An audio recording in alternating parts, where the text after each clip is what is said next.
All right, so we're diving into something that always seems to get people talking, especially with elections coming up. It's the whole church and politics thing. And we're really going deep on this one. We've got some interesting perspectives from this podcast called Faith and Society. Hmm. They're asking, should the church stay out of politics? Yeah, that's a question that's been around forever, really. I thought it was interesting how the Faith and Society podcast kind of set it up, though. They point out that the church can actually mean a couple of different things. Right, it's one of those terms people throw around. But what are they saying about how we should think about the church in this context? Well, they emphasize that it can mean the institution, organized denominations with their structures and leaders, but it also represents, like, all the individual believers. Each person with their own understanding of faith. So this whole debate about church and politics, it kind of applies on both those levels. Like, how should the organized church act? And then how should individual believers approach politics? So it's not just about churches endorsing candidates or something. It's also about how our own faith shapes our political views and actions. Exactly. Faith and society, they boil it down to two main questions. Should the church, as an institution, try to influence the government and elections? And should individual Christians base their political choices on their faith? Which, these are questions that have been around for as long as religion and politics have existed, really. Yeah, even in the Bible, right? Wasn't Moses basically challenging the political power of Pharaoh? Oh, for sure. That's a perfect example of how even way back then, religious leaders had to figure out their relationship with political authority. Moses standing up to Pharaoh about freeing the Israelites, it's a powerful image. Faith-inspiring action against injustice, even when it means going against the most powerful person around. Wow. So this isn't just some modern-day debate. It's got deep roots. Okay, so let's get into some of the arguments. First up, let's hear from the stay-out-of-politics side. They seem to love this idea of separation of church and state. But what does that really mean? And what are they worried could happen if those lines get blurred? It's super important to understand where this idea comes from historically. The separation of church and state, especially in the West, comes from a long history of fighting against, like, state-sponsored religion. Think about times when kings and queens were telling people what to believe, often persecuting and oppressing anyone who disagreed. This idea of separation, it's meant to protect both religious freedom and, indeed, the integrity of the government. It stops either one from taking over the other. Makes sense. But faith and society, they also bring up some other concerns too, right? Like, if the church takes a strong political stance, won't that divide people? Oh, absolutely. One of their main arguments is that if the church as an institution gets too close to a specific political ideology, it could push away people who hold different views. And that can create splits within churches and communities, which goes against, the whole idea of the church being a place of unity and belonging. I can see that. It's like someone feels they have to choose between their political beliefs and their faith community. Exactly. And it makes it hard to have open and honest conversations about important stuff if people feel like they have to agree with a certain viewpoint.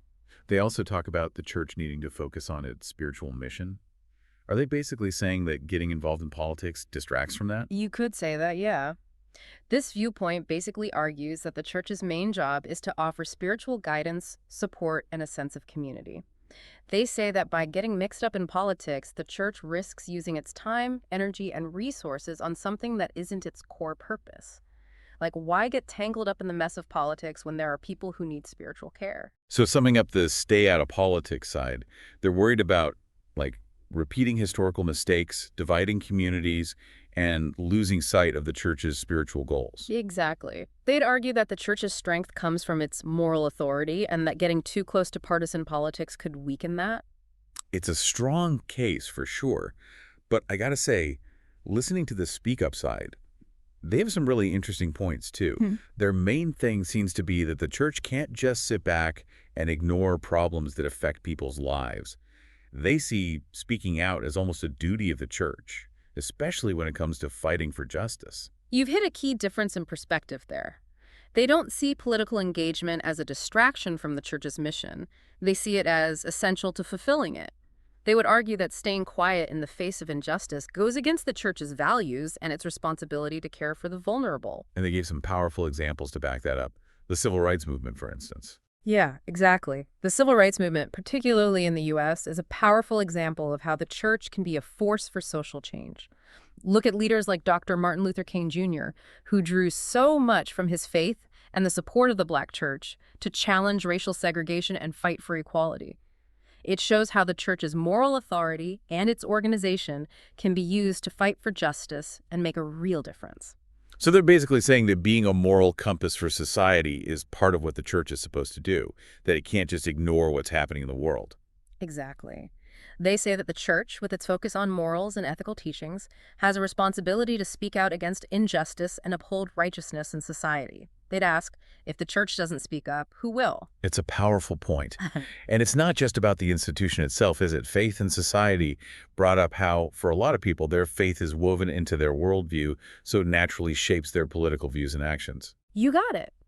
They emphasize that faith isn't something people just box up and put away. It informs their values, their sense of right and wrong, and how they see the world. So naturally, these beliefs will affect their political choices and how they participate in society. They might say, you can't separate your faith from how you approach political issues. That makes you think, even if the institution somehow stayed completely neutral, wouldn't individual members, driven by their faith, still feel they had to act on issues they cared about? It's a great point. You can't dismiss the agency of individuals. Even if the church itself tries to avoid politics, its members might still feel a moral obligation to address issues that align with their faith.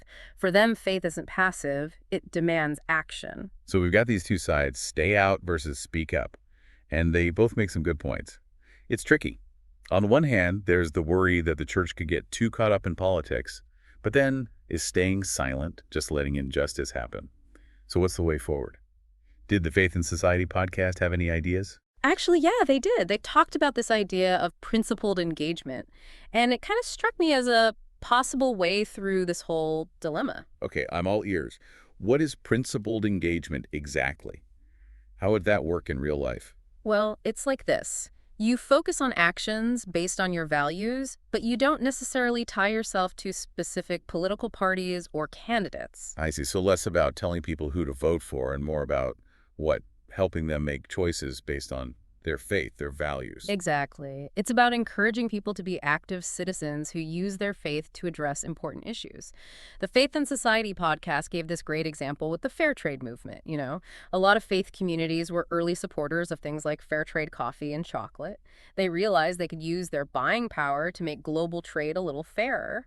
It wasn't about backing a certain political party, but about making choices that reflected their values. That's a really concrete way to see how principled engagement could work.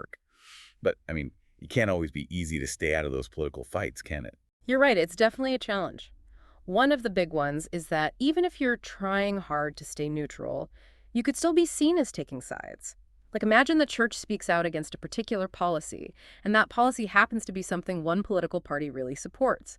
It might look like the church is picking sides, even if their stance is rooted in their beliefs. So how do you deal with that? It's like walking a tightrope. You're speaking up for what you believe in, but you don't want to alienate people who see things differently. It takes a lot of thought and a willingness to really listen to different perspectives.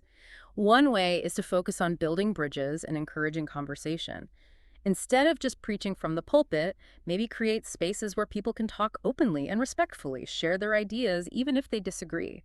When people feel heard, it's easier to find common ground, even when you have different political views. I like that. It's more about building understanding, not just trying to win an argument. Exactly. And it's important to be aware of our own biases. We all come to these conversations with our own assumptions and experiences. We need to acknowledge that and be open to having our views challenged. A little humility goes a long way. You mentioned another challenge earlier, the fact that these issues are often really complicated. How does principled engagement deal with all those nuances? That's a key point. One of the traps with principled engagement is that it can be tempting to oversimplify things, make them black and white. But it's so important for the church to engage with those nuances, recognize the gray areas. Maybe that means bringing in experts, having open forums, or even admitting that there isn't one single right answer. I appreciate that honesty. Yeah. So much of what we hear these days is just sound bites and slogans. So it's nice to hear an approach that emphasizes really thinking things through and talking to each other respectfully. And that's where faith communities can really make a difference. They can provide a space for deeper reflection, for thinking about ethics, for working towards the common good, even when things are messy and complicated. What I'm hearing is that principled engagement isn't about having all the answers, but about approaching these tough issues with humility, open-mindedness, and wanting to make a positive impact. Would you say that's accurate? Yeah, I think you nailed it. It's a journey of learning, growing, and trying to live out our values in a way that honors our faith and helps create a more just and caring society. We've explored these arguments for separating church and state, the reasons for speaking up, and now this idea of principled engagement. It's a lot to think about. So for our listeners, what are the most important things to remember as they navigate this whole faith and politics thing in their own lives? I think the biggest takeaway is that there's no magic formula. How we deal with these issues is a personal journey, full of nuance. What's important is that we're intentional about it, willing to listen and learn, and committed to acting in ways that reflect our values. I like that. It's about finding your own way to be both faithful and engaged with the world around you. Absolutely. And remember, it's a process, not a destination. We're all constantly learning, changing, figuring out how to live out our faith in the public square. And sometimes that means having hard conversations, questioning our own assumptions, being open to changing our minds. For sure. And those conversations are often the most rewarding, even if they don't give us easy answers. So to everyone listening, keep going on that journey of learning and growing. Don't be afraid to ask tough questions, look for different viewpoints, and find your own voice in the public square. And don't forget, your voice matters. Your faith has something important to contribute to these conversations. We've looked at so many different angles on this complicated issue. We talked about the historical side of things, the arguments for and against the church's role in politics, and the potential problems and benefits of principled engagement. But ultimately, each person needs to decide how they want to approach this whole intersection of faith and politics. And that's where this deep dive comes full circle.